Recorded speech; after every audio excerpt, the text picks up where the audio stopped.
kinukulong kami, hindi naman kami mga saraulong tao. Wala naman kami mga record. Hindi naman kami magnanakaw. Hindi naman kami adik. Doon siya nagalit. Kaya nga,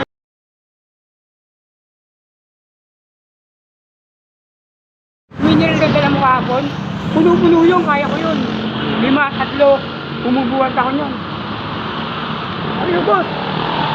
Walang problema, binigay ko 20 kasi napakain na ako, nahin na ako.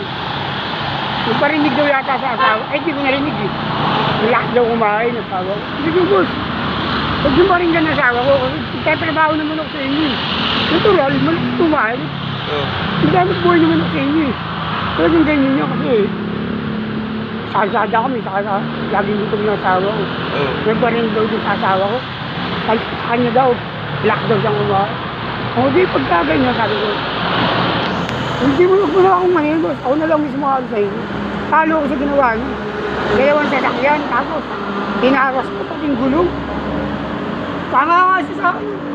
Yung mga salamin, lumipang. Hindi masipag kawala. Sa Maynila, masipag ako.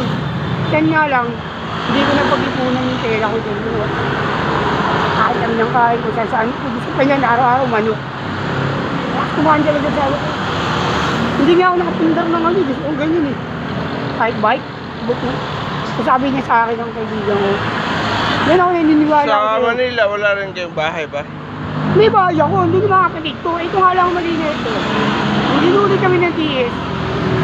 Kanyari ito nakahuli sa akin. Dito lang muna kayo ha. Punta kayo mamaya nga po sa TS. Bakit hinuli kayo ng DS? Bawal daw yung ano, yung pag-alagala ka. Wala kang bahay. Pag-alagala ka, bawal sa kalsada. Diba, sabi mo may bahay ka? Oo.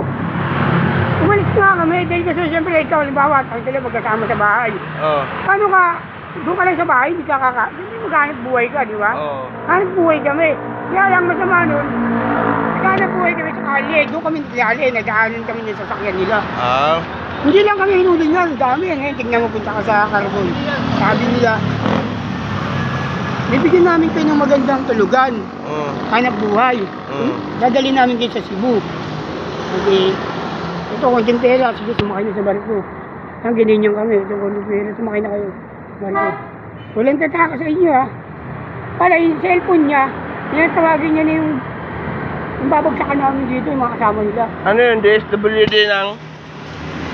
Oo, dito. Sa ano, sa kanto, kasama nila dito yung Yung naghuli doon sa, ano, sa inyo, sa Manila. Ano yun? oh, DSWD, dito, kasama nila. Sa Manila? Hindi, dito, ano ba dito? Cebu? Oo, Cebu. Diyan? Oo, dito. Hinuli kayo? Oo, yan, makikita ko sa mga pabildo. Tapos, dito yung mga kasama, alam mo, ginawa sa amin. Pinalila ka. Sabi, sige lang. Ano, maghanap buhay. Dinampot nyo na nga kami, dadaling. Dinampot nyo naman kami, dinala naman kami sa bundok, tap-tap. Sino nagdala sa inyo? Yung mga group? Oo, yun naman. Tapos sabi na, tapos minintay nyo yung tulong ng gobyerno daw, ito daw. Para makabalik kayo ng Maynila.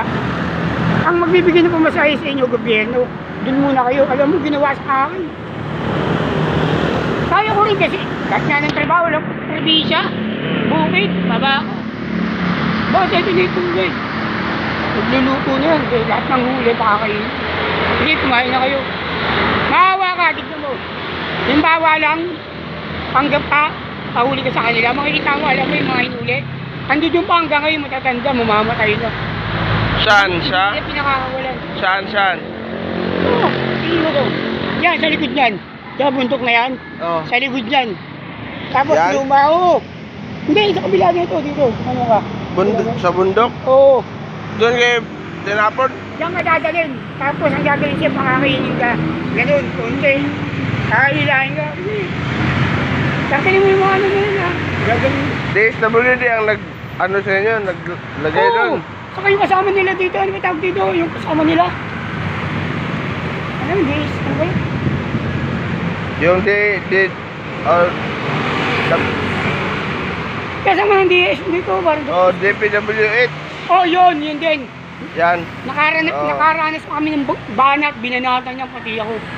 Sabi sa amin. DPW8? Yun, bumati sa amin. Sabi ko, ayun, nagtatrabaho nyo dyan. Sabi sa akin. Sabi ko sa kanya, kaya kitang ireklamo para matanggal kayo, pati yung kasama mo. Lahat kayo mga taga-DS. Pag ako nagsinabing ko na sinakay niyo ako, nagreklamo ko, wala kang magagawa kasi nakalabas na ako dito eh. Ang ginawa nila, bago ka palabasin, kailangan nakapirma ka na may bahay ka. Kailangan mo magsinungaling na may bahay ka. Hindi ka nila pakakawalan pag wala kang bahay. Doon, nakakulong kami. Kung makakarating to kay Idol Rapi Tulfo, ikwento mo lahat yung mga nangyari dito, ha?